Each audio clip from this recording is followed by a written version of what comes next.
Good morning, Mr. Jiju Varghese, and a happy Saturday afternoon to my colleagues.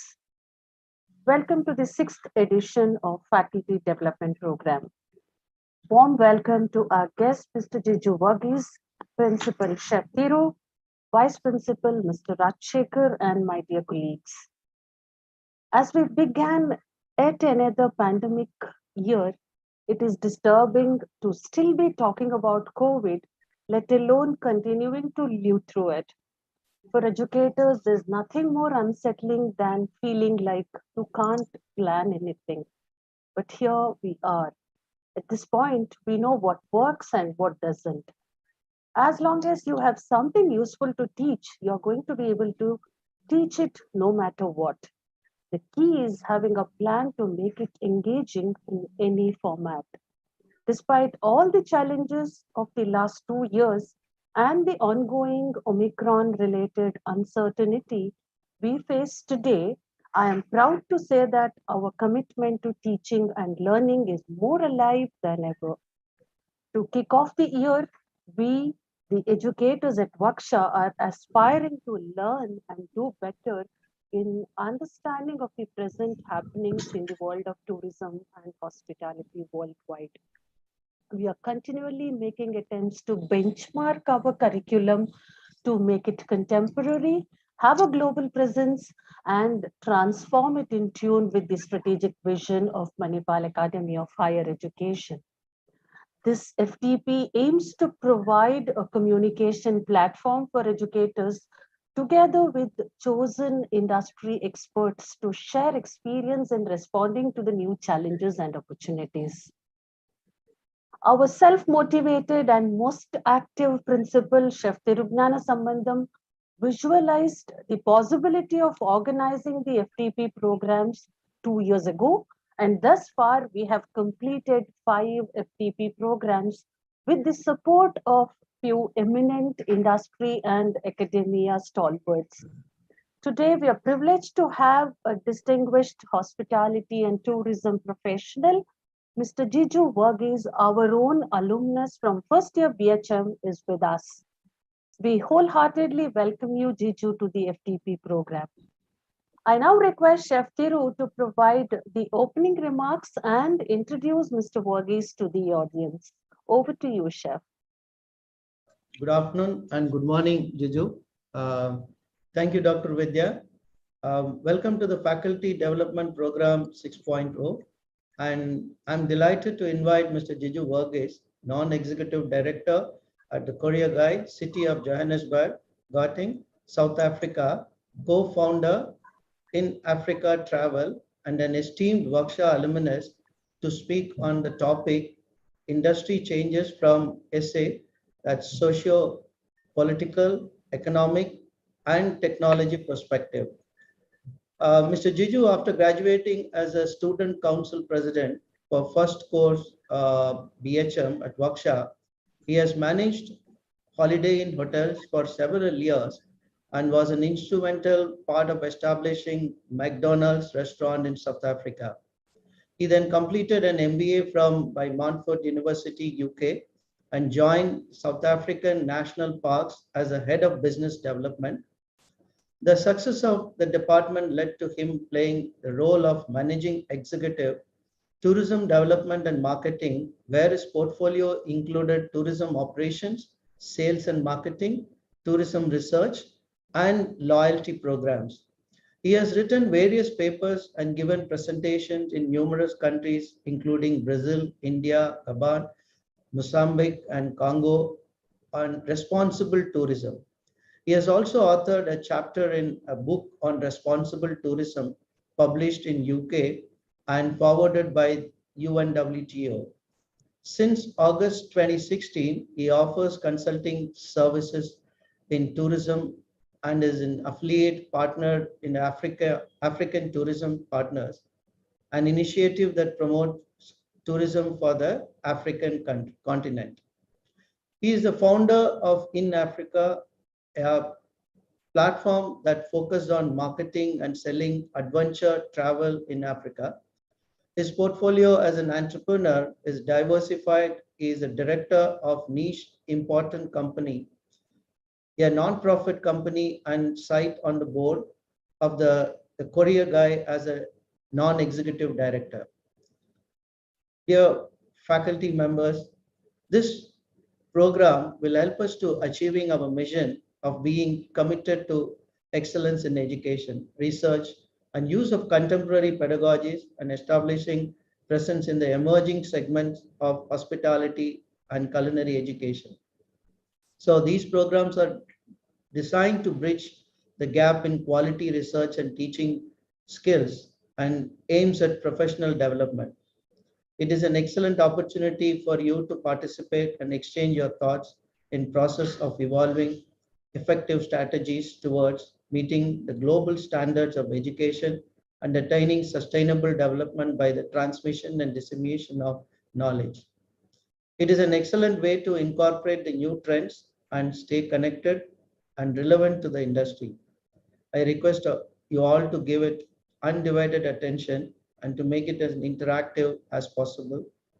Thank you. Over to you, Mr. Jiju.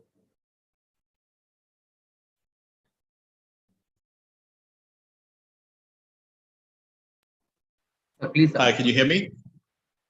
Yes, yes, please. Thank you very much. It's really an absolute pleasure.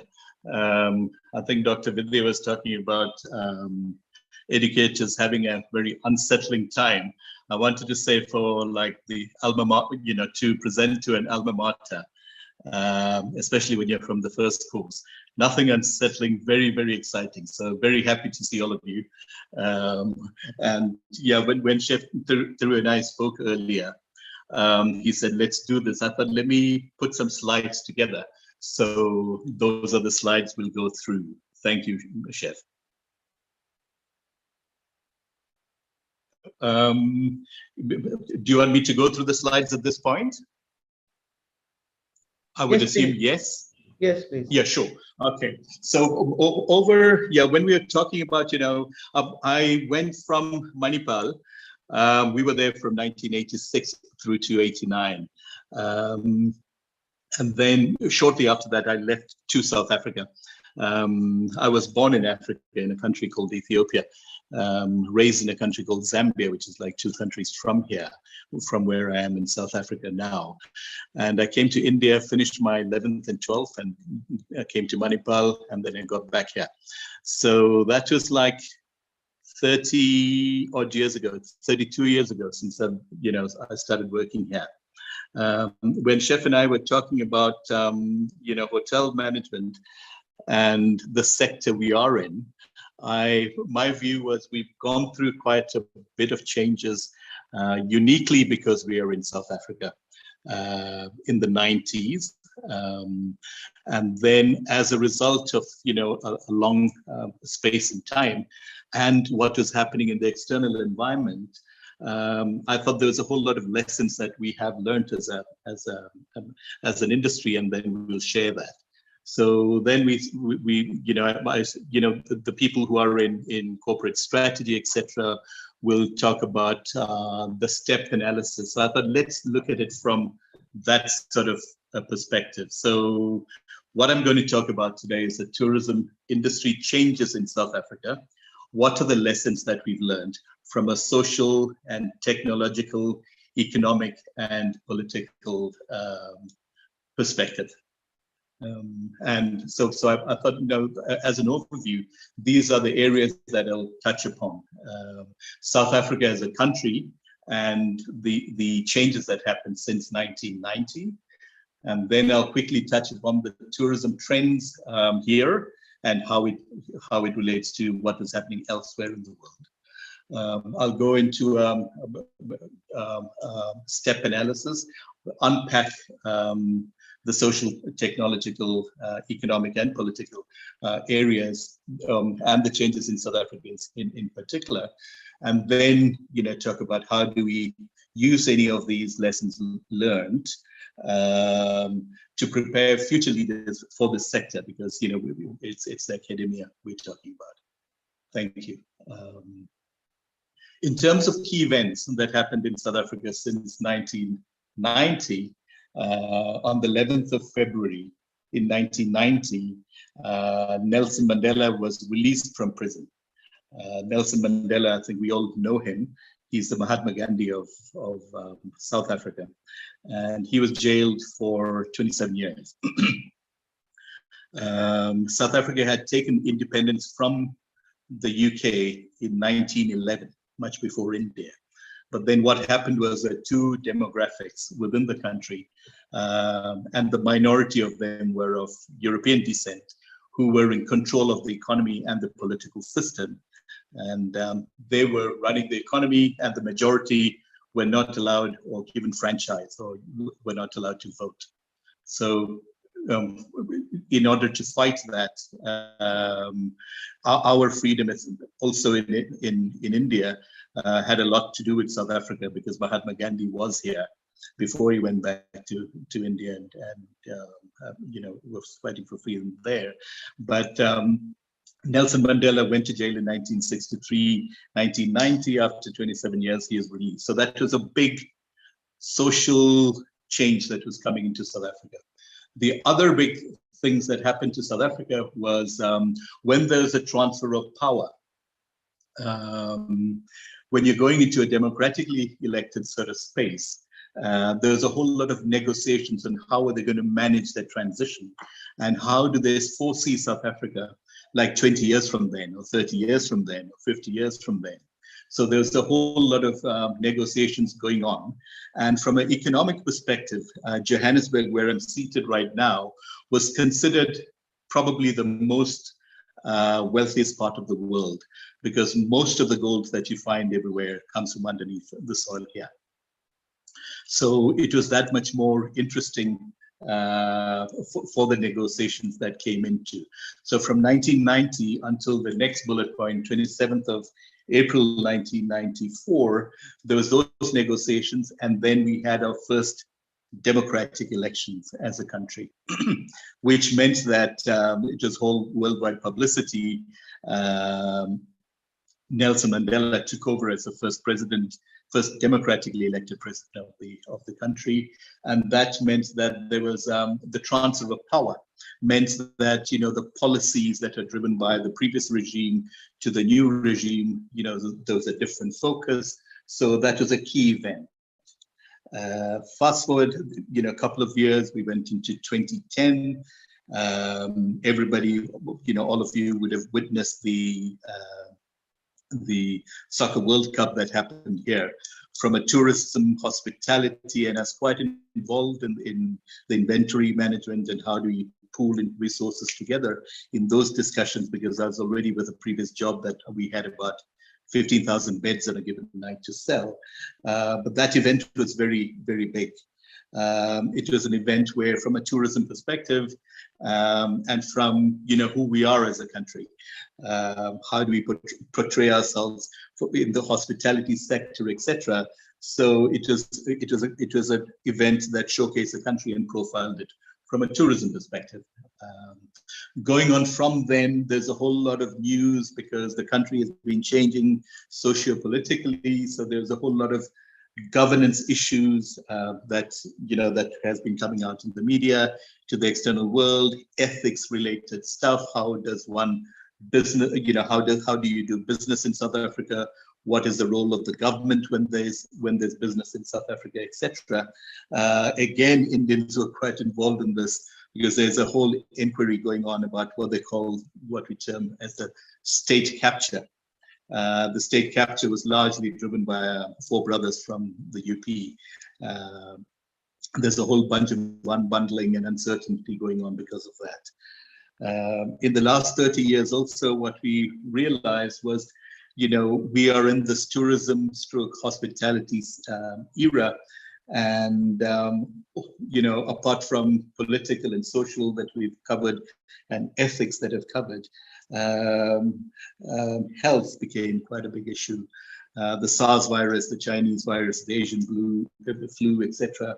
The Ebola, when it comes into West Africa, which is actually quite closer to Europe and North America from where I'm seated, how it affects and affects the tourism and the inbound sector in South Africa. Those kind of things happened quite often until the big elephant in the room being COVID-19. All of those, the management from a macroeconomic perspective was a key event here. 2021, last year, I think all of you would have witnessed the South African version of January 6th, where in 2 towns and 2 suburbs, there's a huge amount of riots going on. How does it affect who we are as a people? How does it affect the international image of South Africa? Domestically, how do you move from city to city? In terms of confidence, business confidence, etc. And then we look at where we are currently in 2022 and where we can go forward.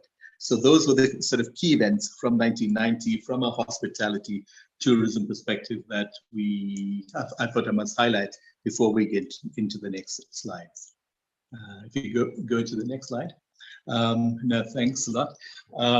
Tourism trends worldwide. So I've sort of given you the big events that happened in the southern part of Africa in the corner right at the bottom here.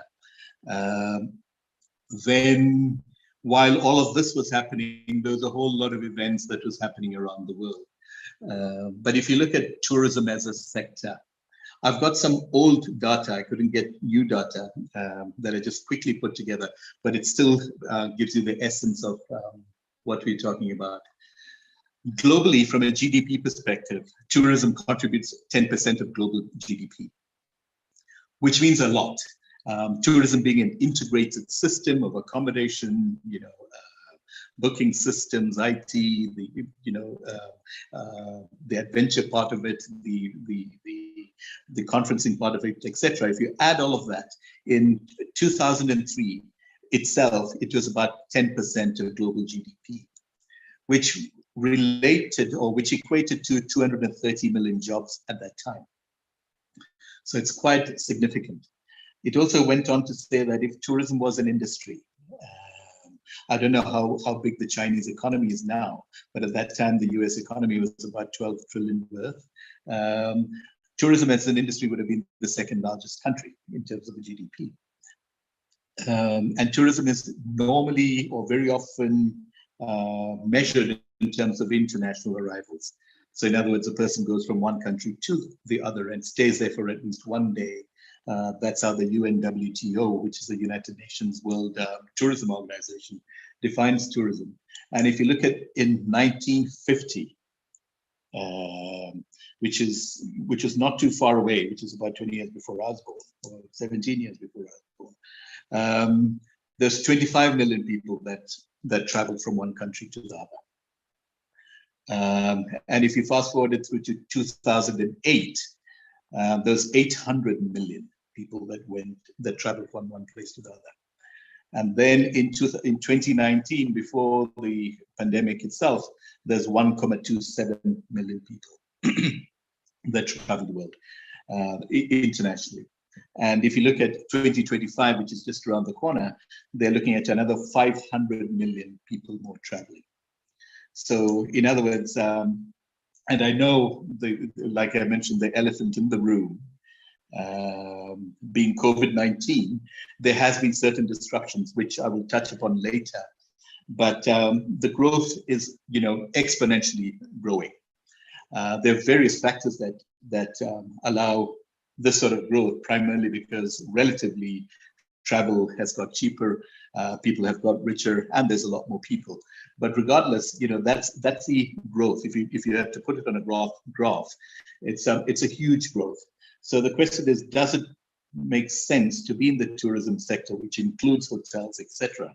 And I think the answer is pretty obvious. It certainly does make sense. I put in a little pie there that looks at a global regional breakdown. While certain markets are quite saturated, if you look at Europe, North America, and largely Asia is also quite big. From where I'm standing, we don't have the lion's share. Africa has got, slightly under 5% of the global travel, which you can look at it as saying that, there's a whole lot of challenges and that needs to be addressed. But on the positive side, there's a whole lot of room for growth. So tourism generally has a whole room for growth. And then if you look at Africa and various regions, the growth trajectories, even, the opportunities lie more, in the next couple of years. So yes, it does certainly make sense to be in the tourism sector. If you could please go into the next slide.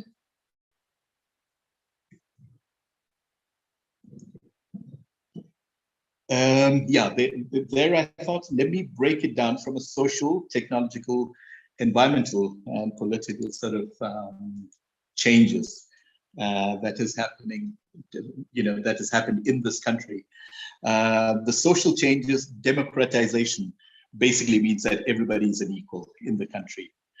There's about under 60 million people in the country, and earlier about 10 million of them had franchising rights. Now, 50 million more have franchising rights. So that was a huge social change. And why I talk about that is in terms of distribution of wealth and how the state's physical or the annual budgets are done.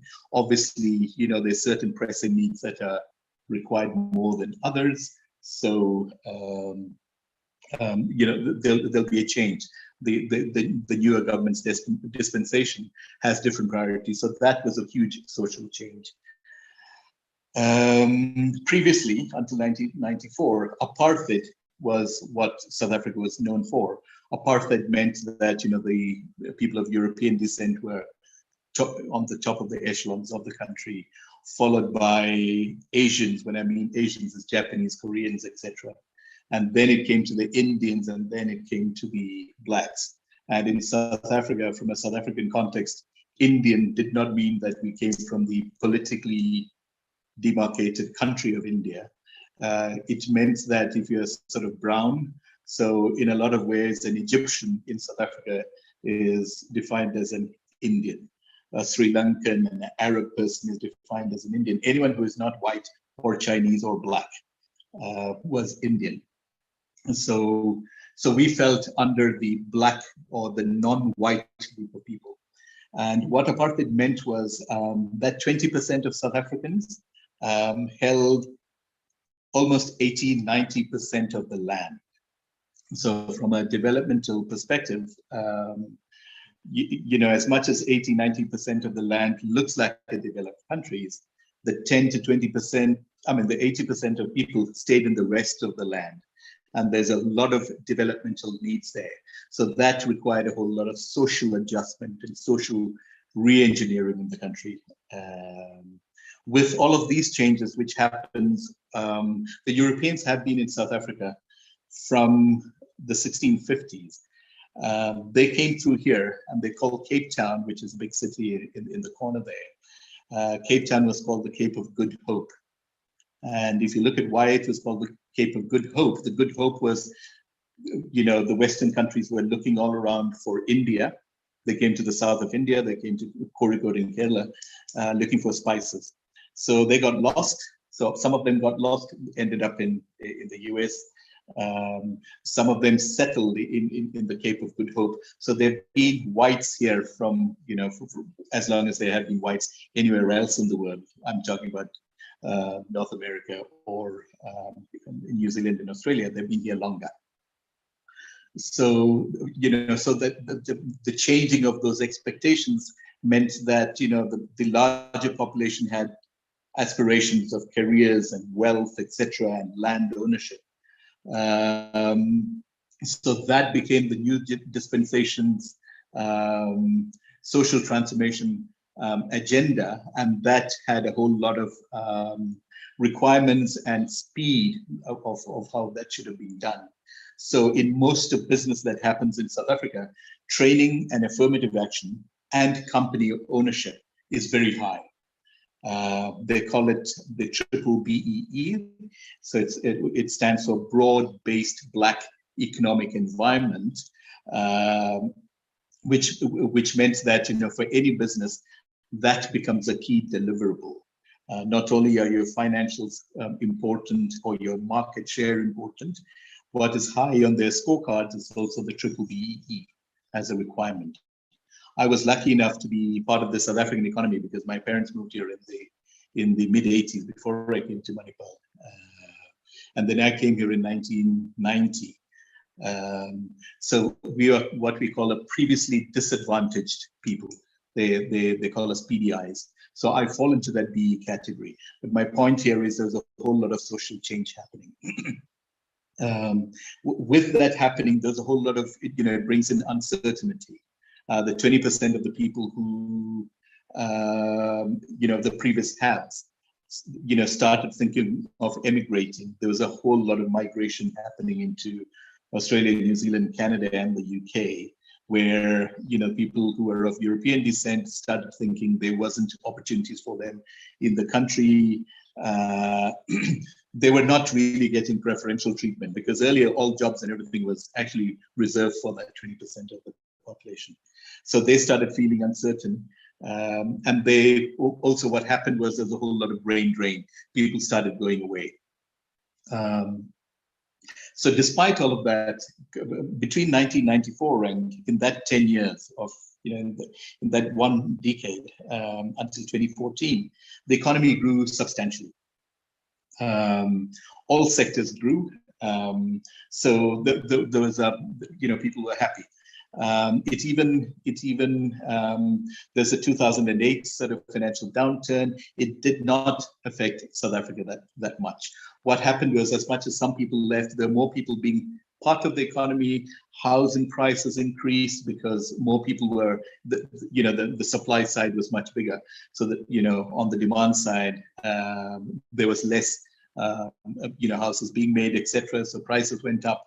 It was like the good period of South Africa. From a tourism perspective, I see the ITC is also looking at responsible luxury. Part of the transformation from our sector, from the hospitality, tourism, that sort of sector, was also meant that there was a whole bunch of responsible tourism that became a deliverable. What it basically meant that we needed to be more green, as we all know. And from a social perspective, the social transformation, training, affirmative action, etc., became that much more higher. So that, if you spend 100 rand is a currency here. If you spend 100 rand in Johannesburg, in Lone Hill, which is the suburb I'm staying in, responsible tourism meant that most of that 100 rand should kind of be in the local economy. So that became high on our agenda. So the social issues in South Africa played a big role in the whole business environment and also in the tourism stroke hospitality sector. Am I going too fast, or is there any sort of midpoint comments that you have? No, we are okay, fine, Jejo. Please go ahead. Sure. No, thank you for that. We can go into the next slide. From a technological perspective, like I mentioned, came here in 1990. India as a country from the 1990s, especially that sort of era, IT, telecommunications, there's a huge boom. And I think we should be as Indians and as a country be very proud of what we have achieved in that sector. But if you drill it down into what has happened, how does it affect our sector? The hotel IT systems is one area, internet bookings, those kind of technology that grew not just in South Africa, globally, affected us, quite a bit. If you look at also from the IT, peer reviews, how do big hotel groups look at grading criteria? Do you go on a clipboard and do you kind of look at facilities, or do you really look at, the transformation from a facility sort of tourism accommodation evaluation, or do you look at a more peer review and more experience-based things that you measure standards on? So in other words, if you're Welcome Group or ITC, do they go with a clipboard and say, do you have a TV, do you have a, X, Y, and Z in a room and in a hotel, or do you kind of look at what did the users really think of what they were? So that was a huge intervention. But IT, I mean, all of you will be able to go on. The intervention has been huge. The other big, on a technological aspect, I've put it under technology because airline and the system and everything is not an IT technology, but a technology. But that growth has been exponential.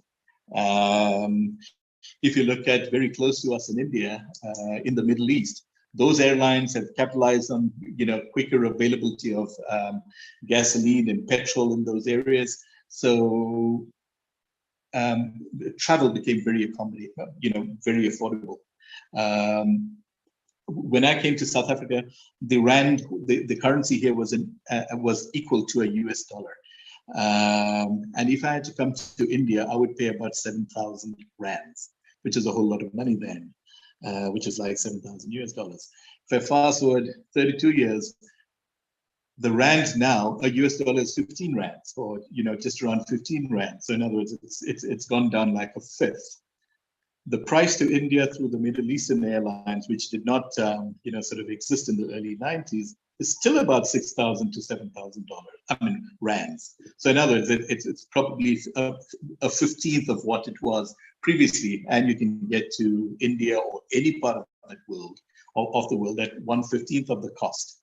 And relatively, people have gone richer. So there's a whole lot of international travel. So technology and that has changed exponentially, not just for South Africa, for everyone around the world. The other area that you see is that the movement. They've taken borders out. There's a globalization, brands traveling beyond borders.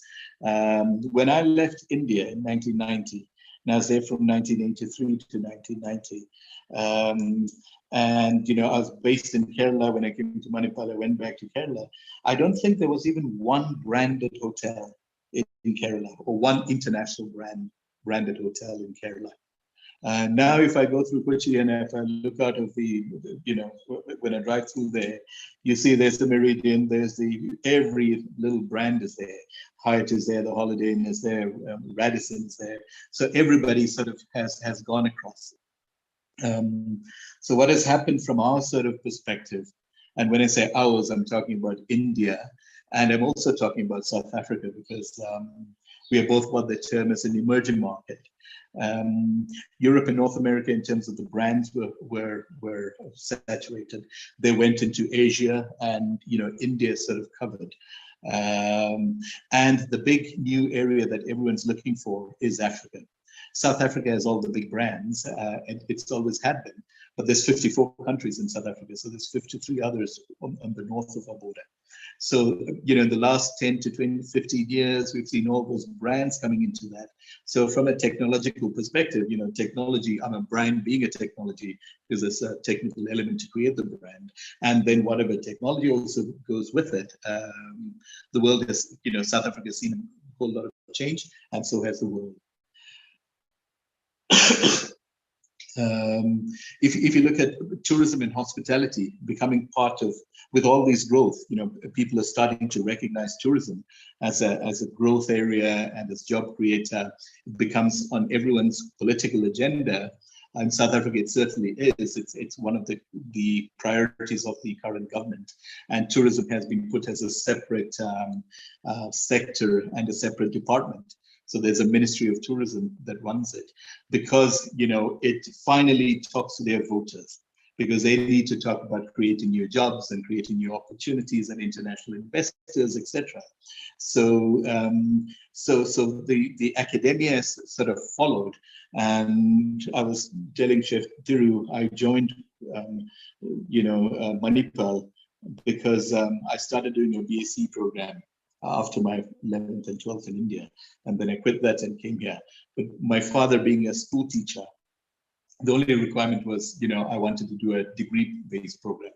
So obviously at that time, India was also looking at tourism and its growth and its potential in a country with, with a lot of history, heritage, and beautiful landscape, and business growing in there.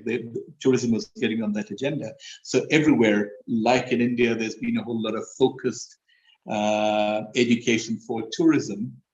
So has there been in South Africa. When I came, I started working at the Holiday Inn group of, Holiday Inn brand here, which was run by or owned by the South African breweries, and they had a brand called Southern Sun. They at that point had about 90 hotels, so I was in a small unit, a 3-star co-branded one. And that time, all my colleagues had a diploma or had some sort of service experience and were hired into there. I was lucky. I joined in as a food and beverage manager for my first job. But it was because of the degree, and in South Africa also subsequently, since 1994 especially, there are a few universities, 4 or 5 universities looking at similar programs. They're also finding their feet because, are they better than a diploma or not? They don't know. Is this a very knowledge-based academic thing, and tourism and hospitality and hotels are a practical one? So there's those kind of debates, but from a technological perspective, from technically, there's putting in a lot of academia onto this is also part of the technological growth in the sector. We can go into the next slide, please.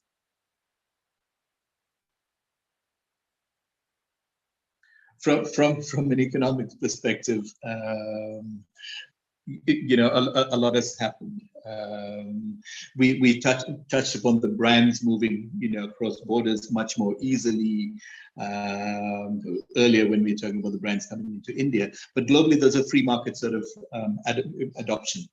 The big thing that also happened was currencies started trading freely, which meant that, finally business is about money transfers, and that became big. What has also happened was, what we did not anticipate, whether it's for the good or the bad. I spoke about the rand, the South African currency being devaluated over time. But if you look at it, if you compare the rand with the Indian rupee, I think the rand was slightly stronger. But as emerging markets, we both sort of, the currencies sort of devaluated. And we always look at it as, there's a big pond being the US economy, and you throw a little stone in there and the ripple effects. So we, as the smaller economies, compared to that, in relation to the populations that we have, what was not anticipated was our currencies would devalue, and that had significant sort of impacts on international tourism, which meant that, South Africa or India became that much more affordable for an American or for an English guy to travel to our countries, where very often they could not afford that in their own. And they would find things a lot cheaper in emerging markets. So, the positive side for the rand or the Indian rupee being devaluated meant that, on the international perspective, there could be more people coming in. On the negative side, however, what it meant was, I know we get NDTV here. So I watch that here and there to keep myself abreast with what's happening in India. But the cost of production increases. Fuel prices go up, so everything else goes up. So there's that balance. So there's, the populations in there would compare, a 1 liter of petrol would cost X amount pre-94. Now we've got a global market. We've gone as a free market economy, and now it's about 20 rands a kilo, a liter, which translates to about 100 rupees. And if you look at the debates that's happening in India, it's pretty much the same. So we need to balance the two. Internationally, emerging markets have shown big growth, regardless of if the emerging markets are more volatile. I actually look at the Harvard Business Review. There's a guy called Tarun Khanna, a Delhi guy who's at HBR.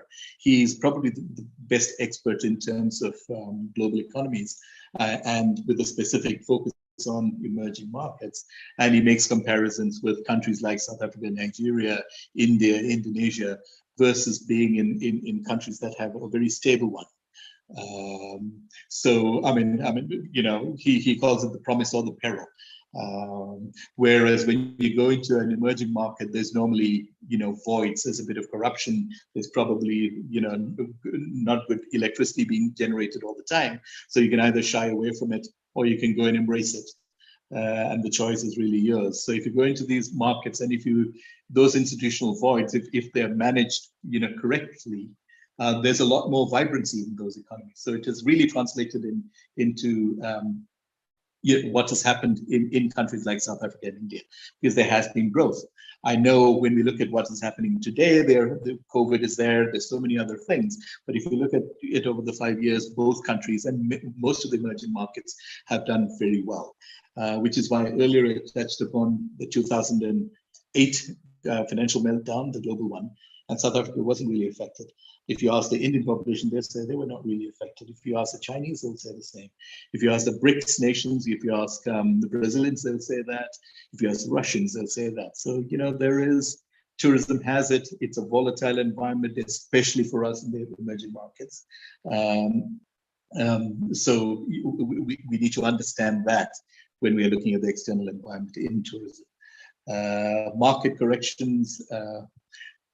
Now what has happened is, in what happened in North America and with Boris Johnson, etc., in England, there's suddenly, they're starting to see that, certain areas of the globe were growing faster than the other, and there's a bit of, protectionism, which, it's like a yo-yo.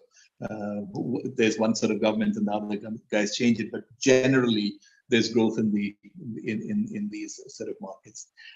So currently, the buoyancy of these emerging markets might not have been as great as it was before, but generally the trend continues. It's like a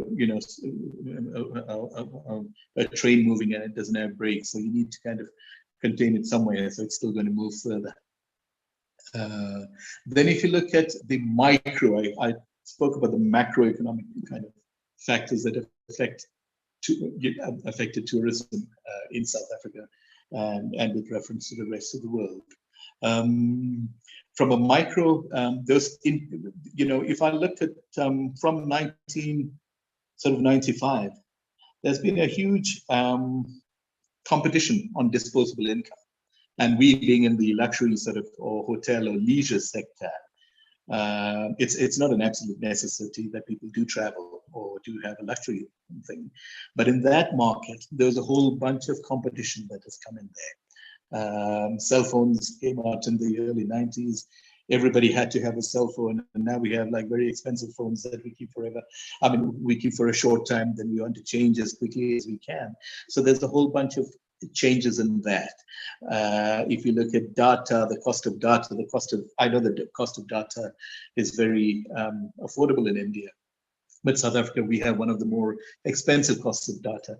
So a lot of money has gone into that. So how much extra money do you have for something else? When there are macroeconomic factors that affect interest rates, for example, when the interest rate goes up, everybody's got tons of borrowings, as in houses and cars, etc. They have less to spend on things like that.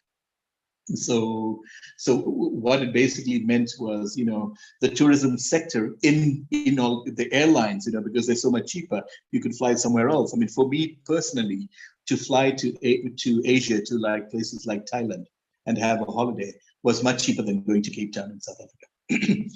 They will take you all the way around the world and you'll have a totally different experience and come back because, airlines with international travel was cheaper. So it affected domestic demand, etc.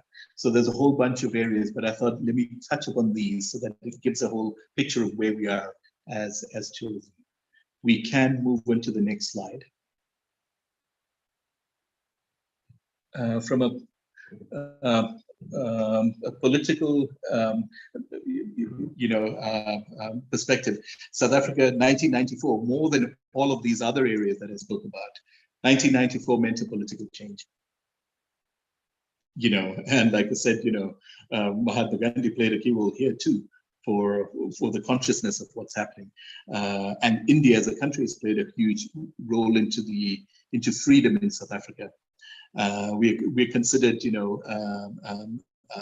peaceful people and, architects of, satyagraha, that kind of demonstrations and achieving power in a non-violent way.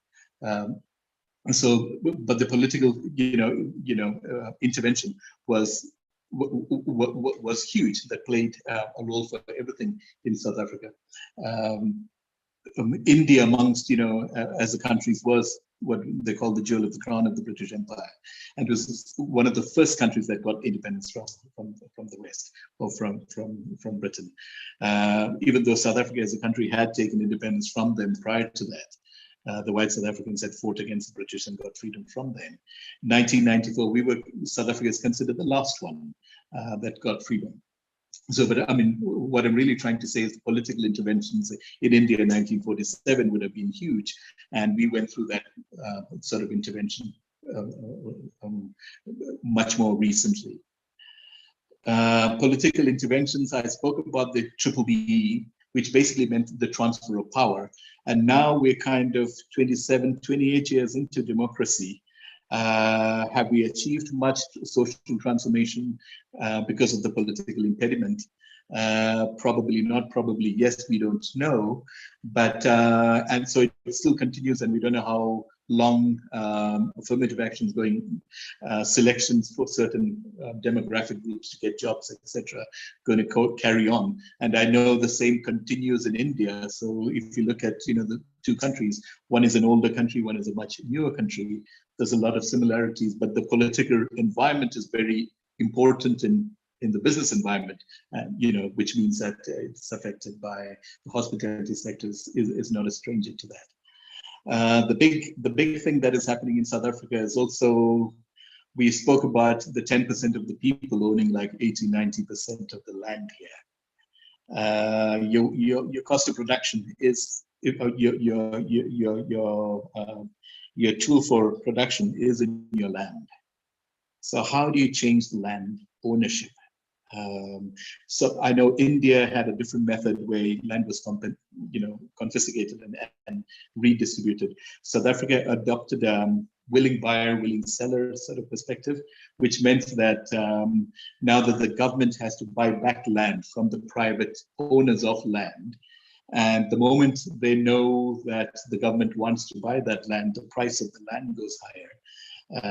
And they get that money and migrate to Australia somewhere. So there's those kind of dynamics that needed to be managed very well. We played a huge role in that in one of the functions that I did in my previous jobs. So those kind of changes, has led to a lot of instability in South Africa. Nobody really knows what's going to happen. So people are sort of a watch and wait sort of situation where they want to have a concrete policy before they invest on something. So if I'm an international hotel brand, I need to partner with somebody who's going to own the properties. Those property guys are sort of waiting to see what's going to happen because there's uncertainty. And then that's from the haves perspective, the people who have money. From the have-nots perspective, they've been waiting, and 30 years down the line, they're saying nothing's really happened to us. We remain poor. So as a result, there's a lot of anger that needs to be contained. There's a lot of civil unrest happening. You saw the riots on TV earlier last year, where service delivery, the training and affirmative action, and job sort of keeping jobs for certain demographic groups in a lot of cases meant that the quality of that person's delivery got poorer. So municipal services started deteriorating, and there's a lot of service delivery strikes. The ANC, which is like the Indian National Congress in India, but here it stands for the African National Congress. They had about 78% of the electorate's votes secured. In the last municipal elections, they were under 50%, they were under 45%. So there's social changes that is happening. And there's a big national election happening in 2026 in South Africa. So that because of service delivery directly affects tourism, hospitality sector, because your sector is tainted by negative images that go out. So yeah, those kind of changes need to be managed when we are in business, including the hospitality sector. We can go into the next slide, please. So from the step analysis, the 4 headings earlier, at this point, I know everybody will be thinking, how different is it in India? I see there's a spelling mistake there. But how different is it in South Africa to India? And that's a key question that will come into your minds. And then if you picture yourself, you're sitting in Brazil or the US or anywhere else in the world for that matter, how different is it to do business anywhere else? Was it that much different in South Africa or not? So that's a key question that I just wanted to talk about the step in conclusion. You can go into the next slide. So what does all of that mean to the tourism sector? And how do we look, if you drill deep into the tourism sector? You know, this sector has probably been at the brunt or at the end of the receiving end of many of the changes, more than any other sector. And if you look at it from a South African perspective, an Indian perspective, and a global perspective, these changes are going to continue. If you, now that I'm in my mid-50s, and when we asked, I can remember the last 30 years. If I asked, you know, the earlier generation, there would have been a similar amount of changes. But, you know, there were also, change was the only sort of constant. So how do we, so also what the slide showed us earlier, if you look at from a macro perspective or a micro perspective, tourism being at the brunt end of all of this, what can be named as what I call the fickle industry. External factors affected more than any other industry. Again, the big elephant in the room is COVID. I think COVID would have affected tourism more than any other industry. I just looked quickly onto the UNWTO because they have a lot of statistics, their Spain office. Internationally, the arrivals declined by 83% globally.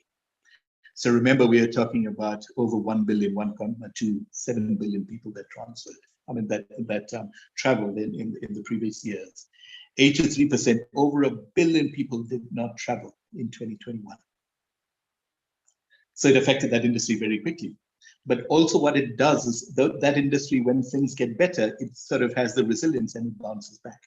So if you look at what is the expected recovery this year to last year is about 66%. So in other words, you're going to get more than half of those people coming back. And in 1 or 2 years' time, it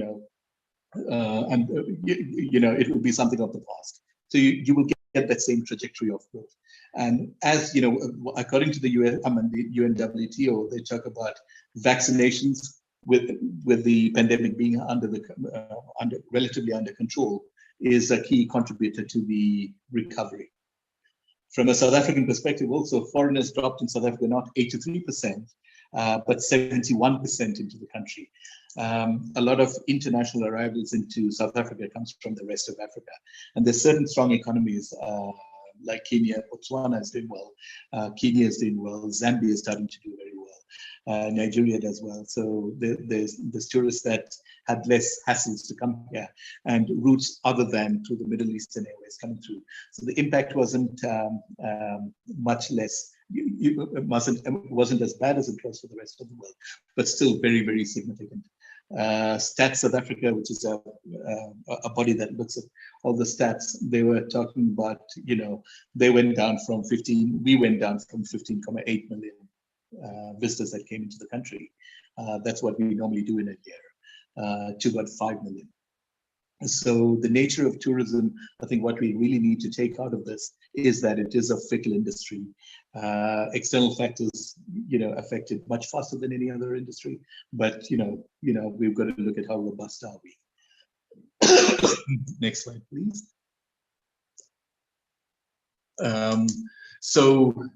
Yeah, this is sort of in closing.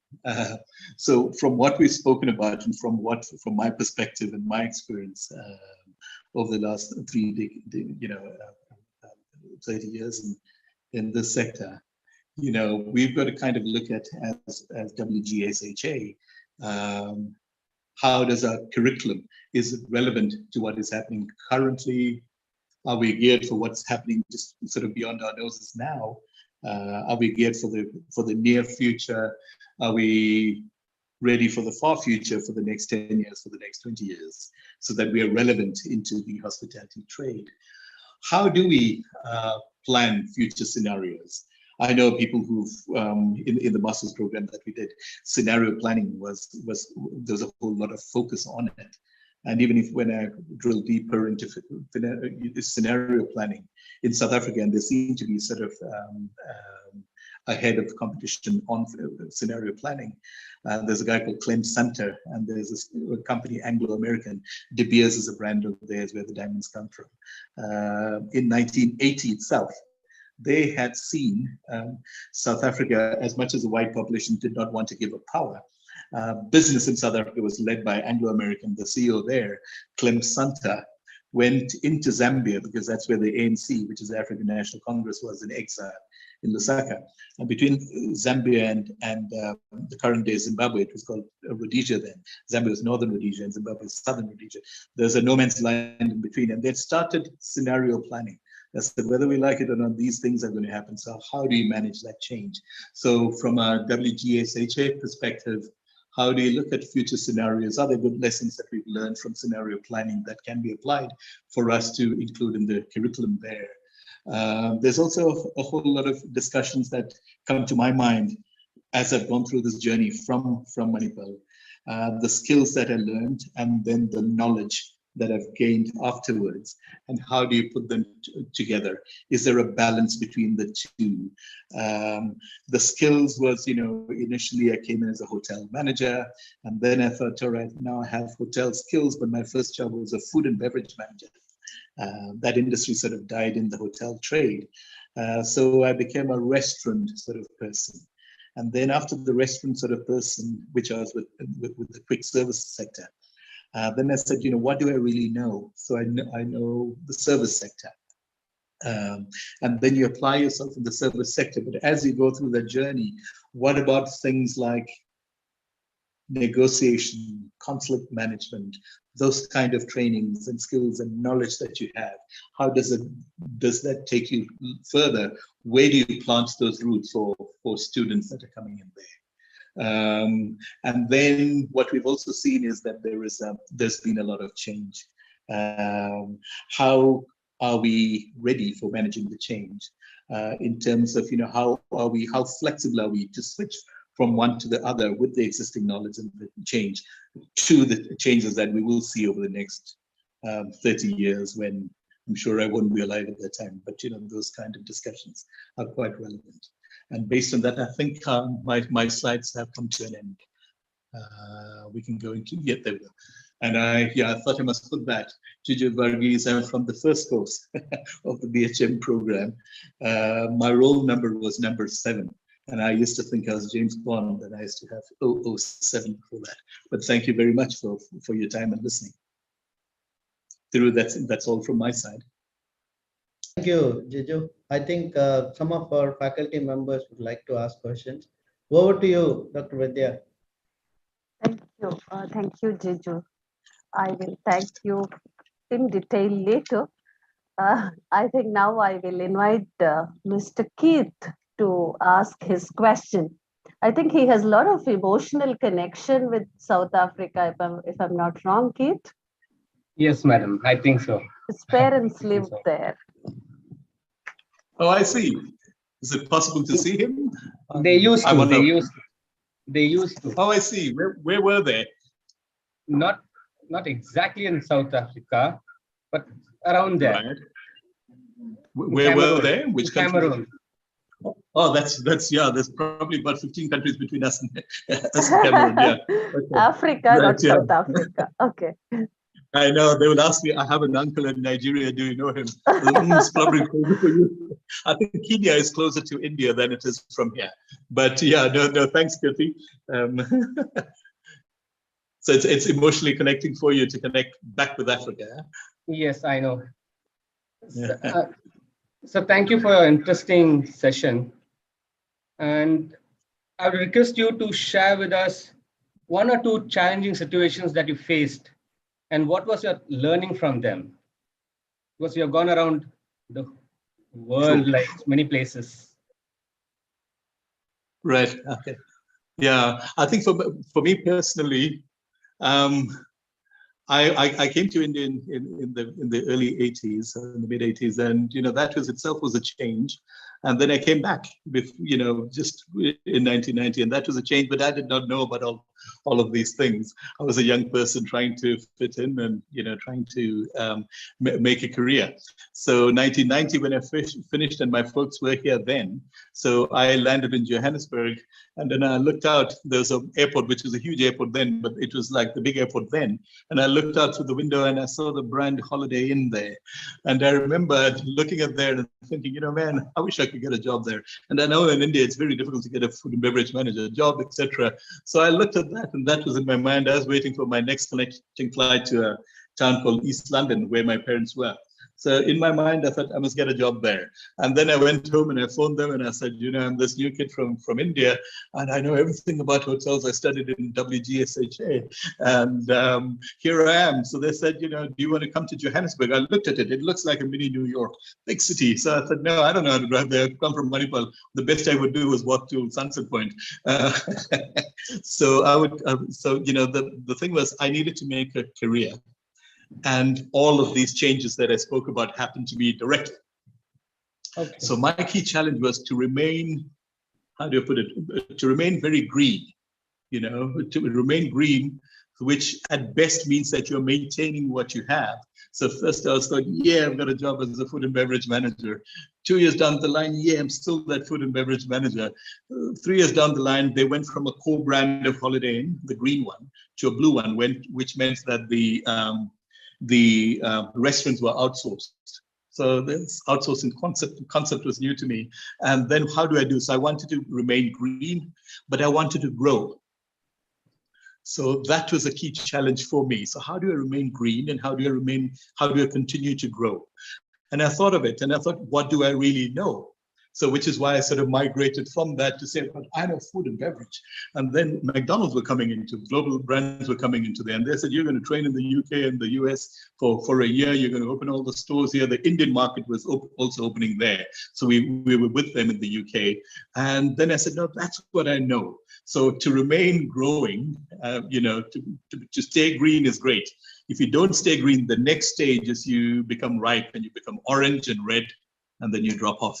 So I had to remain green. And to grow, I had to reskill myself and look at what am I really good at. So it's a service sector, it was first food and beverage, and it was food and beverage sector, and it was just, that sector, and you keep kind of thinking of who are you and what are you in there.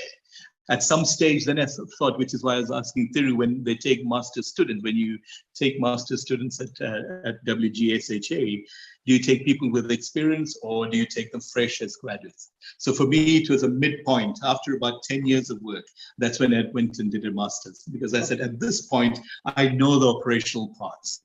How do I know further from a bigger corporate? Because at that time in my mind, I wanted to go from an operational perspective to a perspective where you're in the senior head offices of companies, so I did a master's and I did that for a while. So the idea was to remain green and to remain growing. I think, if I have to remain growing, at this stage from 2016, we sort of left those big corporate jobs that we had, because we are looking at the 20-year-olds, what are they doing? And a lot of inspiration comes from India.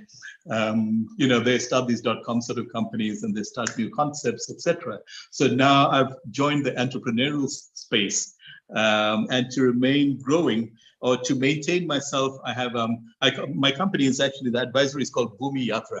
I thought it was the best name, and nobody knows how to pronounce it here. But what I focus is on the Bhumi part of it, the earth, and the travel part of it, and the yatra. So anything else that comes in there, that's what I give advice on. So at a master's level, because of that MBA, etc., and a lot of experience, I do a lot of transactional advisory work for the World Bank in developing countries like Mozambique, where they're looking at tourism as an economy. So the World Bank funds it, and they give contracts to companies like Ernst & Young. And then when they give contracts to that, because of previous hard work, etc., they kind of know me. So they will say, you'll get this contract subject to that. So it's about my biggest experience was, how do I keep with all these changes that I spoke about? How do I remain alive, and how do I grow? Because you need to grow. because I mean, I came here as a 22-year-old and now I'm a 55-year-old guy sitting here. And I need to make a living. And then a wife joins and kids join and college fees go, etc. I'm just looking down. Sorry, my wife's gone to fetch my daughter from downstairs. But so all of those things. So it's, you have to remain in that industry. You have to understand what's in there, and then you have to grow. So that is a key challenge for me. I don't know if that sort of answers what you're looking for, and you wanted to understand for more than if there's a second one, I would sort of look at it as I spoke about, you know, the food and beverage manager, hotel manager, restaurant manager, fast food manager, services manager. You have to look at what your core competency is. So we'll all come out with a BHM degree. We were only 30, and I hear there's about 180 students coming there. There are 180 different types of people. Each one of them is different. So I think somewhere along the line, after 4 or 5 years, you need to understand who are you in this whole thing. And I think, so that was a challenge. Who am I in the whole thing? Well, I mentioned I do transaction advice quite a lot. And now when I sit with very boring transaction advice, fundamentally means it's a transaction. So the transaction means you're selling property or, you know, something very big. It means there's a whole lot of lawyers. There's a whole lot of financial guys, chartered accountants in there, and big companies, but it'll be like a KPMG or someone, and a very sort of, you know, dazed-looking guy who comes into the meeting. And then you've got a whole lot of engineers who come there because there's infrastructure that you're changing. So I'm busy with a project as we speak currently, where we are transaction advisors. There's a game reserve here, which brings in a lot of tourists. And when you convert that, they want to commercialize it. What it basically means is you're giving it to the private sector, you're leasing it for them to run, but you're not selling your family jewels. So at that point, when I go in there, but I know the product, which is a tourism product, is actually higher than all of these support things.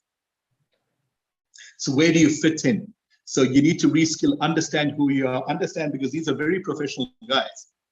But you need to understand that you're actually the leader of this pack. You know, sometimes when I was with the previous job, I mean, we used to fly down every Wednesday to a city, a beautiful city in South Africa, Nyasa. But every time I had my lawyer going with us, and you know, his fees were my budget, but he would sit in business class and I would sit in the cattle class. I would sit in the economy. I was paying for that. So you need to understand your role in there, be comfortable. I think, so the key things were, who are we in this whole, you know, system of things, and how comfortable are you in your own skin? This is who I am. I'm comfortable. That was a huge challenge for me. and how to overcome was, you know, just to understand more. I think, yeah, just work a bit harder. Thank you, sir. Thank you so much. Thank you, Keith. Thank you for asking that interesting question. The next we have his best friend, his office mate, Mr. Paritosh Dabral. Paritosh. Thank you, Vidya Madam. Good evening, Mr. Varghese. So my question, thank you first of all very much for the very interesting and insightful presentation that you had. So my question. Yeah, thank you. I'm happy you found it interesting. So my question of you. It's quite overwhelming task that you're going to alma mater, because I do presentations all the time. But today, when I got up this morning, I said, 52 people. How many of them taught me? And I asked Dr. Vidya earlier, and she sort of joined there when I was leaving, and there's nobody else who knows me, so it's even even more stressful, because, you know, at least I knew the guys earlier. But how are you doing? Good to meet you. Pleasure, sir. Pleasure is entirely mine. So thank you very much. So my question of you is, with your you know, very rich and varied experiences in different parts of Africa and Europe and elsewhere in different positions. What is that one message that you have for us that you would like you know, us to convey to the students who are on the verge of graduating and joining the industry? As a, you know, person who has been in the industry for so many decades, what is that one thing that you know, a message that would like us to convey to the students? I have to rewind my mind into like a 21-year-old, which is actually fascinating, because I mean, I wish I could do that. I could relive those 30 years. But I think when you come out of WGSHA, you're coming with a lot of skill. And it is a service industry jobs that you're going to get. So initially, you know, they will end up in a restaurant or customer interactive sort of position, which is very enriching, more than anything else, when you reflect much later. So I think my message to them would be, it is a service sector, work hard. And don't give up, work hard, because it's difficult, it's different, and those changes that I spoke about in the world happens to every sector, not just us. So we're not going to take a violin and sing a sad song, but it happens to everybody. So work hard and give it your best. But while you're doing that, I think what is very important is to take time back and reflect on what have you really learned. Because you'll get very busy in your, when you start your career, gets very busy with what they're doing, and where can you use these skills and then accordingly upskill yourself or get knowledge and focus on that area would be my message.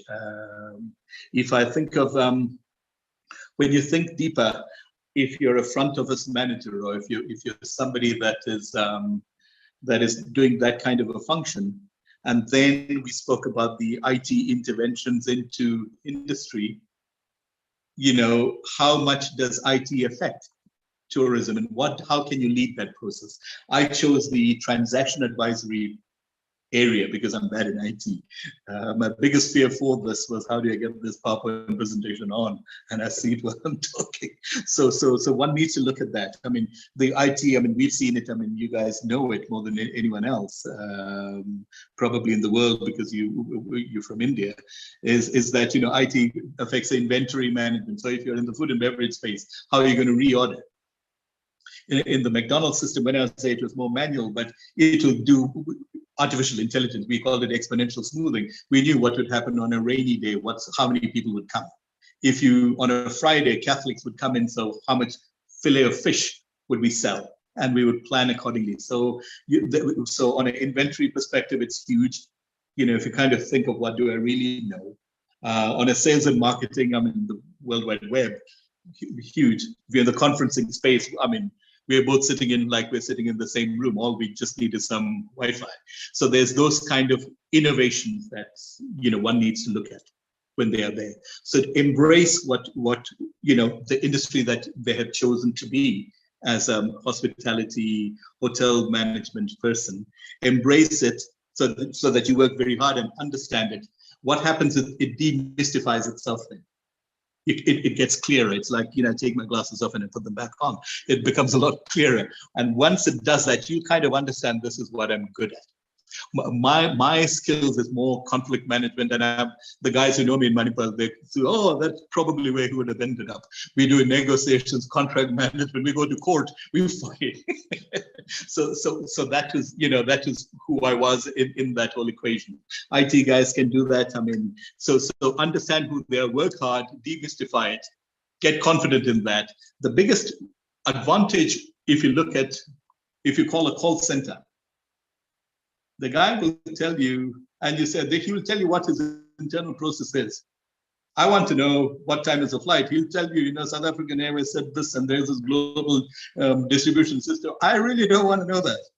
The guys who work in customer face, in the front of the customer, they kind of know how to do that. There's a lot of skills that we have that other industries do not have. So to those young, fresh graduates, embrace it. Don't worry about if you don't understand everything. Just give it your best shot. Eventually, the mud will get clearer. Now it's as clear as mud. They don't know what they're going to see. The mud will get clearer. Their way through it. They know their niche, and then specialize or just carry on doing what you want to. But be vocal about it. Do not be shy. It is in the service industry, so that would be my advice. Right. Thank you very much, sir. I will pass on your advice, and they should persevere and I think, bottom line, innovate or perish. Yes, and then have the ability. That cycle is getting faster. So innovators and find new ways of doing things. Right. Thank you very much, sir. Thank you very much. Have a good day. Thank you. Thank you, Paritosh. I think today Jeju will be thinking of the entire core operational areas of hotel management, Jeju, because Mr. Keith was an housekeeping expert. Now Mr. Paritosh is F&B service expert. And the next two questions will be from chefs, and we have a front office expert. So be prepared. Oh my God. Yes. So you had to convince all core operational experts of what. Sure. So next in line we have Mr. Valsaraj. Right. His expertise is in kitchen. He was a chef earlier. Right. Good evening or good morning. I think it's applicable to you. Thank you for the yeah, it's 12:45. So it's midday, just past midday. Yeah. How are you doing? for the stunning fact on the tourism and the hospitality. Good that to traveling to that through that journey and understanding it. It was fantastic. So my question to you is with the growing importance of this UNWTO's sustainable development goals, because now you're mostly spent on the tourism sector. Yeah. On the sustainable goals, what's your advice to institute to the faculty as well as the students here, because we contribute a lot, almost around 1,600 all put together. So what can we do from our side towards attainment of the SDGs as per the UNWTO? Any advice from your side through your expertise? When I worked at the South African National Parks, which is a government entity, we had 23 national parks. We ran 6 million hectares of land, which is quite the Kruger National Park, which is the icon of national parks. It's bigger than Kerala. So it's one park, and there's just one road through there. So it's a huge landmass, and it was built for fauna and flora, which means the animals and the vegetation in there. So similarly, there are 23 in there. So we had it, being a state entity, it's had a lot to do with how we fit in the international environment. So the UNWTO and I used to make a lot of presentations there because of the relevance, and we wanted to be part of that, and we wanted to be recognized as being part of that.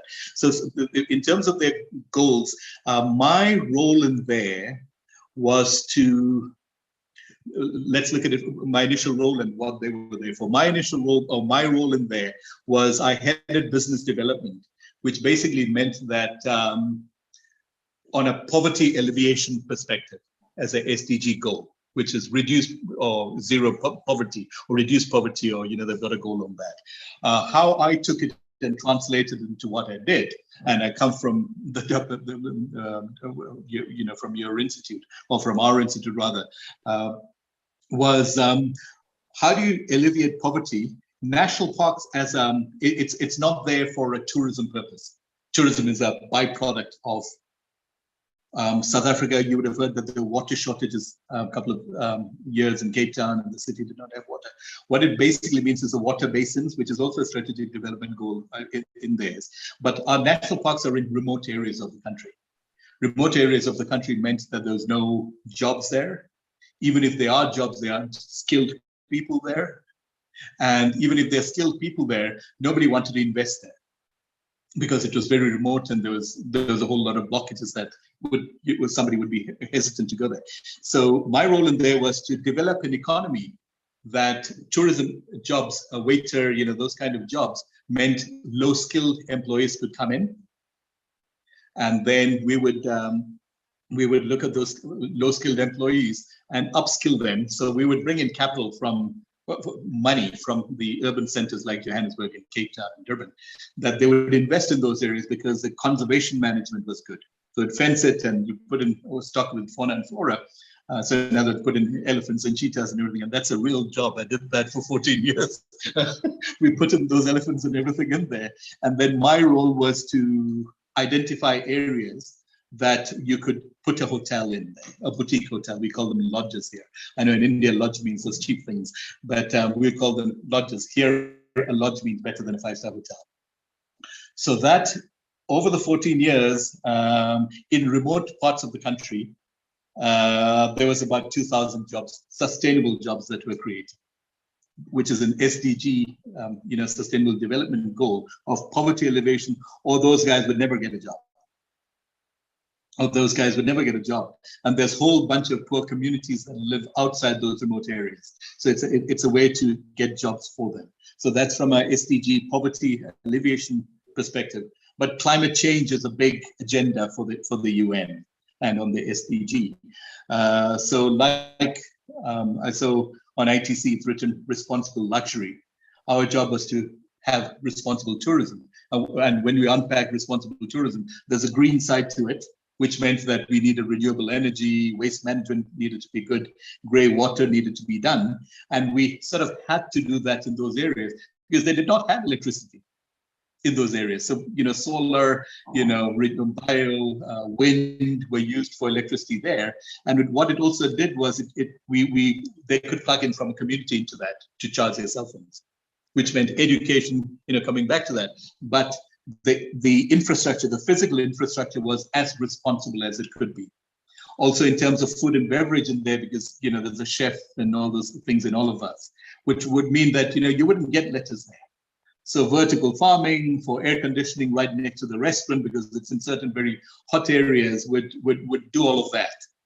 So not only would you get fresh lettuce that was there, nobody would drive all the way to Johannesburg, which is like 700 kilometers away, because normally it's a very urban sort of environment here and cold trucks go. We didn't have to do that. So there's a whole bunch of that on a climate change perspective done. What it also did was it reduced urbanization because people didn't have to come to Johannesburg to find work. They could stay in those things and, they could work there. So I think I've addressed two, the poverty alleviation and the climate change in an answer. Yeah. Thank you. I hope that makes sense. Thank you. Thanks a lot. Thank you. Thank you, Wgsha. Thank you. Next, we have another bakery expert, bakery chef, Ms. Kshama Vishwakarma. Right. Good evening, sir. Hi. Hi. Thank you, sir, for your wonderful presentation today. I have one. Am I audible? Yes, very much. And Okay. in South Africa, we have a very casual environment. So nobody calls anyone sir. And when they call me Mr. Varghese, I normally look, then I realize, oh, damn, that's me. But, Right. Shall I go ahead with my question? Yeah, sure.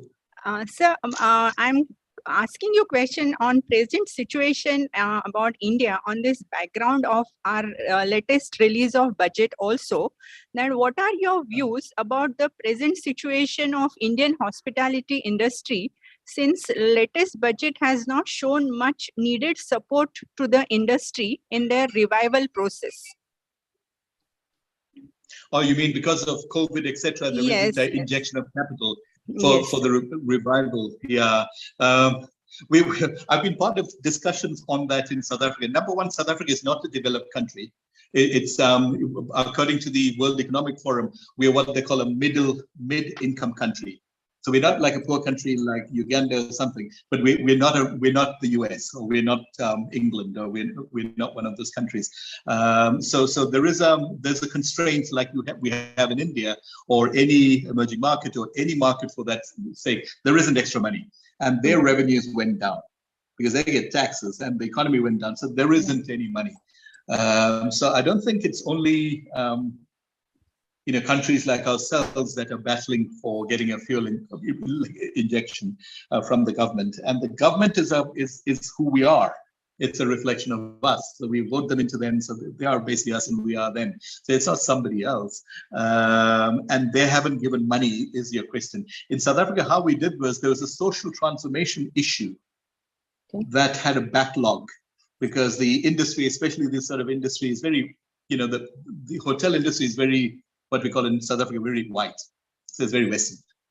And the black guys, they battle to get in there because these Western guys, they're only interested in the Western markets also. India is like number 6 in terms of international arrivals, but they really don't want to serve in India. So, so there those kind of things. So what the minister then, she's actually left that job now. I knew her personally, but what we did was we used that as a social transformation mechanism. So if you're a black owner, they got much more. Okay. than a white owner. But there was a certain amount of money that was given in there. But I'm when I headed business development, my other title was as the commercialization expert. So I believe in the free market versus forces, and I believe there must be a intervention when there is a requirement, which is why we go the public-private partnership route. Mm-hmm. So there's an intervention, but the government has got no business doing business. And the tourism industry is very fickle. So do we want to be really, when you tourism industry, very fickle means you have to react to situations much faster than the other ones that have a longer lifetime. Now you sneeze, people don't come. You literally sneeze nowadays, people won't come into your country. It's that's short. So I don't know if it's that much of a problem. Number one, I don't think very few countries offer it because none of them have money. Whether you are in the US, they just have a bigger debt. They don't have money. So they don't. So that's a common denominator because I consult in various countries and they all think, oh, when you go to Botswana, they think South Africa is so much wealthier and we're so much brighter. We're not. We're just part of the system. And they all have a victim sort of mentality like, oh, we are in this and we've got this big burden above us. And that's not so. I think the industry has been, I think the hotel guys are much more resilient and the industry will change. So if government is providing funding, that means well done to the government. And if they're funding the bigger sectors, I don't know which is IT sector or whatever is big in India, if they're funding that, or they're giving some sort of relief for that, it's probably better because the tourism sector or the hospitality sector is a support sector. It will trickle down. They are more into infrastructure development. Say again? They are more into infrastructure development. Infrastructure, yes. Infrastructure is long-term sustainable. You have a good road and things like that, it'll last longer. I don't even believe that they should be doing that. And if they do that, well, it's free money. But if they don't do that, I don't think it's a train smash. It as much as things are fickle and it goes down, it comes up bigger than that.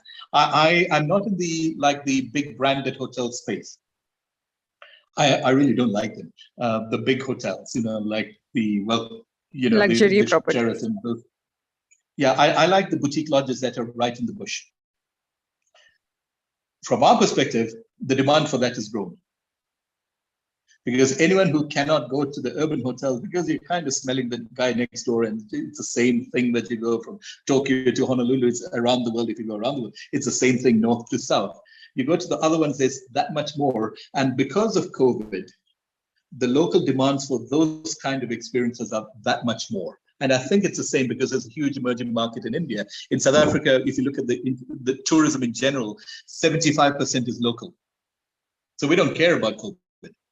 It's the South African going from one place to the other. 25% of them come from 200 countries. So it's very difficult to get them here. The intermediaries are there, travel agents, tour operators, airlines. And by the time they get there, they're discounted like 20, 30% already. Yes. So the rack rate that you get is actually much better than a walk-in South African guy than the Scandinavian, Australian. I really don't want them, if they come well and good, but that's not the real target. The reality is once they come in here, remember I said 25% of them are the 200 countries, including India, but 75% of them are South Africans. The reality is when the 25% come, they're spending, however, 50% of the spending in tourism is from that 25%. So they spend double than a South African does, or more than double, primarily because the biggest pastime when you watch cricket and everything, they have these big sausages that you see these South Africans cooking on the side. They call them the boerewors. It basically means a farmer's sausage, literally translated from Dutch, which is a big white language here. They don't know how to do that. The guy coming from New York or London, that's what we do. If I turn the camera around, I'm sitting upstairs in my house, there's a patio there. That's what we do over weekends. I just put the fire and we make our eggs and bacon in the morning. The same fire just carries on. So they don't know how to do it. They spend a lot more. For them, this is like, oh, teach us how to cook. Like, it's not very difficult. So bottom line, I don't think it's a huge issue. Don't worry about, if they have it or some Sri Lanka maybe has it, I don't know.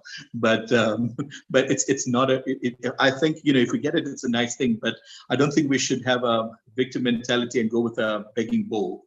It's better to be in charge of yourself. And the guy who we're going to it, he or she does not have money. I'm just being Yes. gender sensitive, but he or she, the governments do not have money either. So it's just a patch that needs to be addressed. Numbers here in terms of arrivals because of COVID is increasing quite a lot.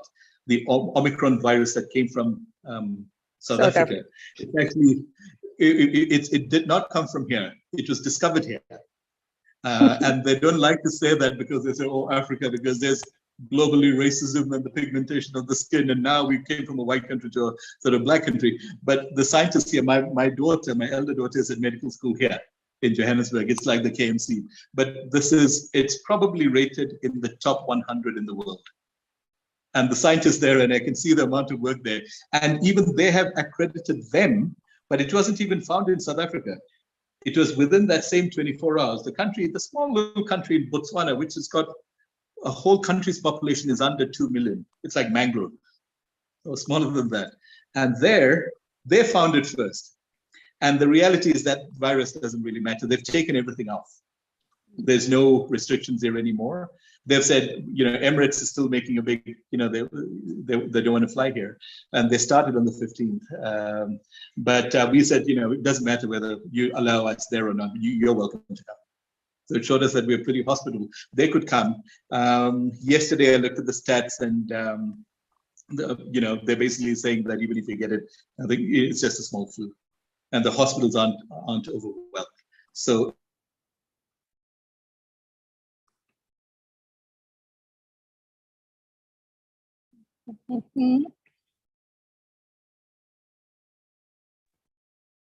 I think got disconnected. Yeah, disconnected. No, I can see him. The meeting. Sir, can he? Yes, now he is. yes, I'm here. Yes, sir, we can hear you. Sure. Yeah, the early one, I don't know when I got disconnected, but I think I've sort of. Yes, you answered the question. Just a couple of minutes. Sure. Yeah. Thank you, sir. Thank you. Thank you. Thank you for that interesting conversation between the two of you. The last one is from a front office expert, Jiju. It is Mr. Ratnadeep Bhattacharya. Thank you, ma'am. It's really great, sir, to see you talking to us. First course Wgsha, and we are going to have 37th course coming in. 37th course. Oh my God! Don't remind me how old I am. I should have put some dye on. No, we are all like that. But one thing amazing is the alumni connect of this college. And thank you for being with us. And it's really nice and really pride for us to see such stalwarts in the industry with us. And we can, boast it. We can actually talk about it that yes, nice people, great people, success stories of so many alumni. Really, this is one thing to be really proud. Thank you for your time today. That is really something we also got enriched. Thank you, sir. So my question to you is very simple. That is, now with this, you said political disruptions in South Africa as well as economic, obviously it will go up and down. And now you got COVID. Now, just like any other country, I think you are also witnessing large-scale migration of laid-off staff, not the ones who are already there, but the people who are laid off. Now, these people are a little angry. They are also sort of struggling for their livelihood.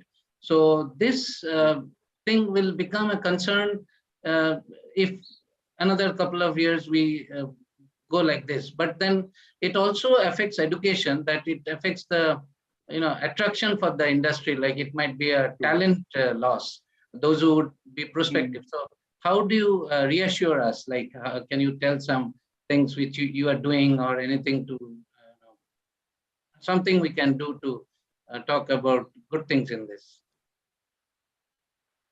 I think you're specifically asking about when those disruption, Yes.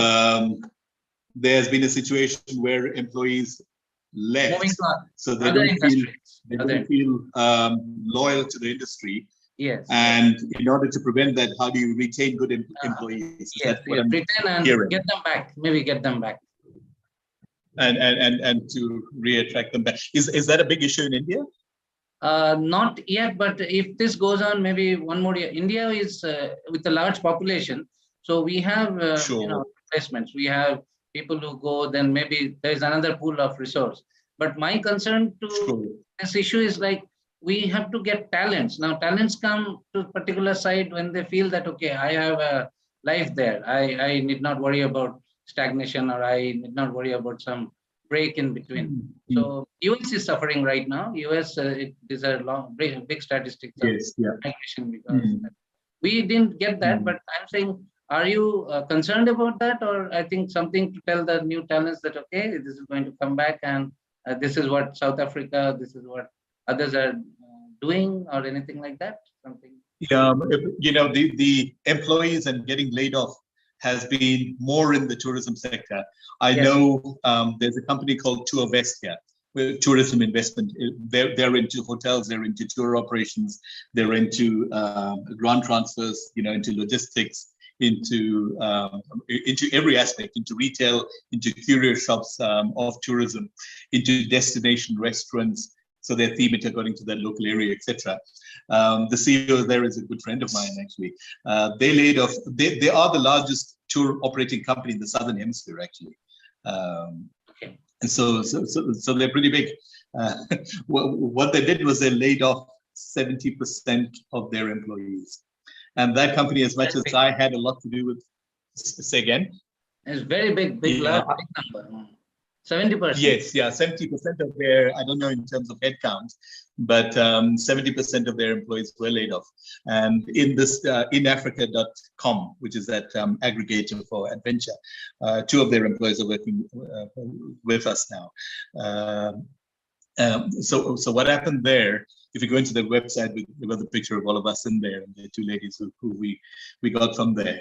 But what happened from there is, and there are different types of companies, that did. There's Southern Sun, the company that I first worked for, that had the Holiday Inn brand here. They also did a lot of retrenchments. They mothballed 40 of their 90 hotels during this COVID season. And both of them have different histories of who they are in their DNA as companies. The earlier Wgsha is known for margin management, financial guys running the hospitality sector. They're only looking for bottom line, and their employees are, for lack of a better word, really pissed off with them. They don't want to go back because they said they're the last guys that will go back unless there's something else happening. Southern Sun, on the other hand, they had a we care attitude for their employees. So they kind of internalized it that whoever got laid off, the company used that as their first resort, not their last, their last resort, not the first resort like the first company.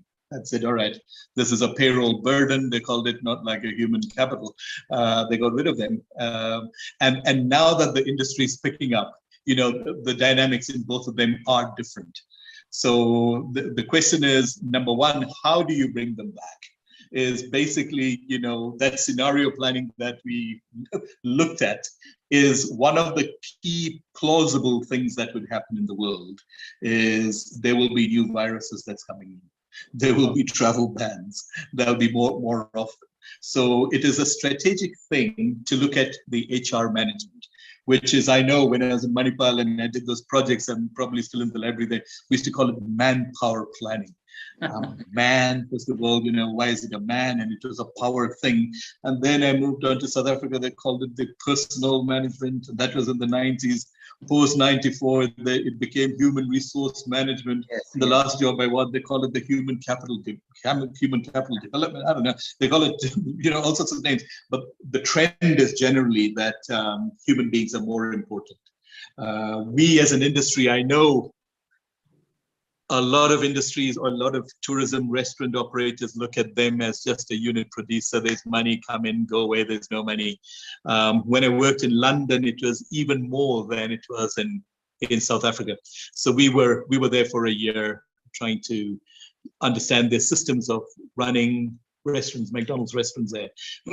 And what would irritate me also, and me coming from Kerala also, was saying, yeah, we need to look after our people better, was that, if there was no customers in the queue, in the line in front of you at the McDonald's, they would say, all right, go back, clock out, which meant that you're not getting paid, by the way, and go and wait until, somebody comes in, and then I call you. So here we went on to say that, these guys are not that unimportant. So we put in legislation, the country put in legislation. So McDonald's had to hire them for a minimum of 4 hours. Okay. So that, if they came to work, they at least got 4 hours. So there's more, rigidity, or more, it wasn't as flexible as it is in the West. So human resource strategies, being forewarned, understanding that, we spoke about SARS, we spoke about Ebola, we spoke about Asian flu, we spoke about everything. And now that everybody knows about COVID, but that's going to happen. So we need to understand what happens in situations like that. That's one argument. HR is a solution, strategic HR, that's how, the mindset should be, or you're not going to retain them. If you don't want them, it's a different story. But if you do want them, I would go that approach. The second thing is Asia, especially India and Asia. You mentioned about there's an abundance of people, but I think culturally also, the hospitality industry, number one, the hospitality industry pays better in comparison with the other industries in India. Here, when they started the degree programs, it's just very difficult to get a person who's passed matric, to join a degree program. So the degree guy says, you need to pass this thing. So it's very difficult to attract it because the pay is seen as the lowest in there. So that was, even for me personally, a big thing, because I thought, man, I studied this and they don't even recognize this as a degree, and I get the lowest job. So somebody else, the front office person, sort of asked me what happens, just stick there and do your stuff. And then eventually, there is light at the end of the tunnel. So India, it won't be as bad as the rest of it. Number one, because of the supply demand. And number two, because the hotel industry will pay probably relatively better than the other industries. And number three, I think people tend to be more loyal as a country. Just this interview, if it was with my project team that I'm working on for the last 1 year on a transaction advisory with lawyers and accountants and engineers, they all live around the suburb. We have never made an effort to know each other. And ironically, but the majority of the guys in that are South African Indians. I'm considered an Indian because I didn't come here like 200 years ago to plant sugarcane. But they're all South African Indians, but nobody's taken the effort to know each other personally. This particular interview, we had a half-an-hour chat before this, and it shows the nature of our people. So similarly, when there is like a death in somebody in the office, a parent or a sibling or a child of a person who works with you, all you'll see is you'll approve their leave. I would not go to their house and sympathize. So in other words, there is no relationship when you're working, even with the neighbors here. In front of the house one day, so an ambulance, there's a guy, I'm upstairs, I looked down and asked the ambulance driver, what happened to Garth, who was my friend? He said, he's dead, they're just taking his body out. Nobody knows, So I think in terms of loyalty, Asians, the Chinese sort of Asians, Southeast Asians, like ourselves, South Asians, whatever they call us, we are much more hospitable, which basically means that the loyalty will be more. So I don't know how much of a problem it is, but it will be less than it is in the West. It'll be probably less than it is in Africa. Wonderful, wonderful. Yeah. That means the emotional connect will actually save the day. Probably the staff and the management both will think on human side rather than the financial side. This could be your message that I think probably it will connect in the heart. Meaningful relationships. I think with my first course guys, there's at least 50 WhatsApps that we send to each other every day. I did an MBA. There's not a friend that I have. So it tells you, the difference in who we are, which is a strength of what we have as because we look like this, and how we deal with things. Emotionally, we connect. We know who they are. We know, where they come from, and it's a strength. So which is part of the answer. Wonderful, wonderful, sir. Thank you for. And by the way, it is our Mrs. Vidya Padvardhan who is the HR expert here. She's a woman, and ma'am, I encroached your area. I'm HR for that. Fine, no problem. Thank you, sir, for the We beautiful. are what we are, whatever they call us, isn't it, Jiju? Thank you. Whether we are resources or whether we are liabilities, but we are what we are. Yes. We are On the balance sheet, where do we put the employees? Thank you. I think with that, the questions are over. Can I request everyone to switch on their video for a group picture?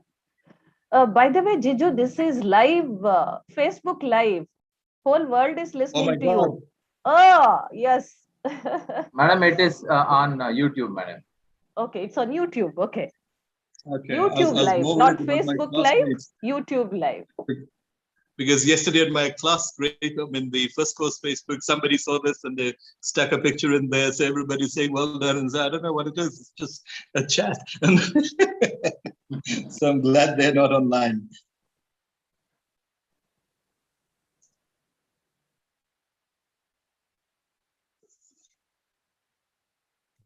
Are we there? Yes, yes, we are. Are we done, Raghavendra? Yes, madam. Yes, okay. Thank you. Chef, may I request you to say something before I wind up? Thank you, Jiju. It's almost close to 2 hours, and I appreciate your energy and enthusiasm. And we, purely you have given entire, your experience, what you have gained in South Africa. And definitely, it can be connected to what we are going to, whenever we interact with our students. And thank you for your time. I think I want to ask one question. I don't know whether you have time. And last time when we spoke, you said there are some interesting projects you are doing consultancy in India. So if you could share something with what you're doing with India. Yeah, I mean, a few years ago, there's what they call there's a responsible tourism movement in India. And there was a conference in Kochi, and I went there because I could go home, and my parents were alive then. It was there. I think what's her name? Ambika Soni. She was a minister then, and the Kerala minister. Yeah, and, it's long time back. Yeah, that was. That was a while ago. So there was a whole lot of interaction with that group from a responsible tourism perspective. And then with a friend of mine very close to Manipal, he started a resort called Kumta in Kumta area and just under Goa. Yes, it's in next to the Karnataka. Om Beach. Yeah, next to the Om Beach. There's a friend of mine. That's when I came through Manipal. And then the earlier principle, it was the first day, and then we organized that the reunion in 2011 because of that. So with that Mangal Shetty is a local guy from Mangalore. We have a few projects going on.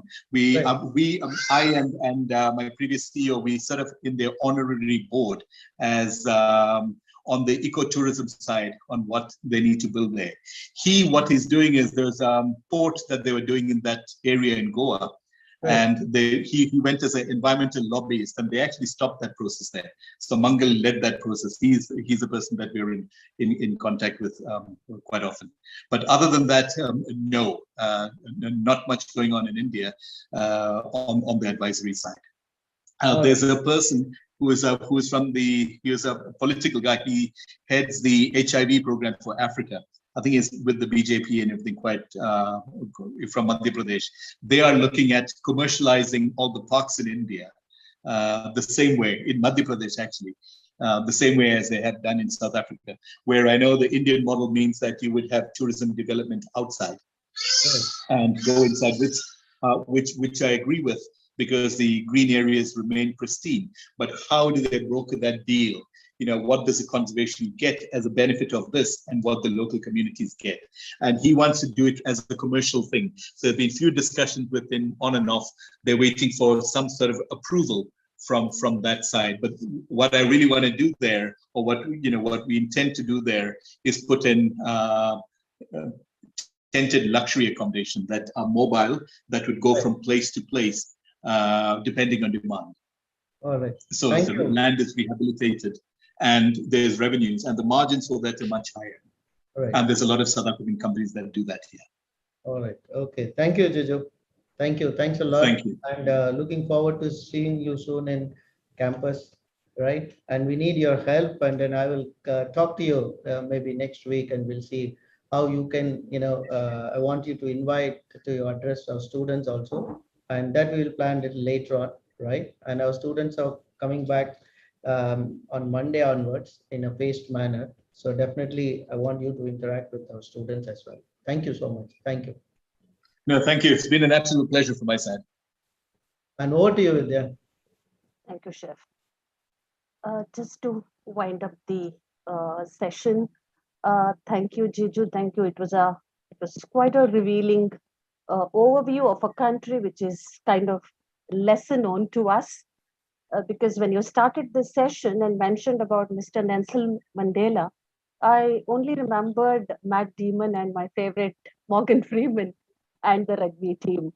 Nothing more than that came to my mind. So thank you very much for that interesting verbal description tour, or tour through visualization. I think you expected us to visualize the South Africa, and very happy to listen to those interesting facts about the social, economical, technological, and political analysis of South Africa. And I think it was truly a thoughtful question when you said, a throwback question when you said a step analysis of South Africa versus India. I think we need to do that to enhance our general knowledge.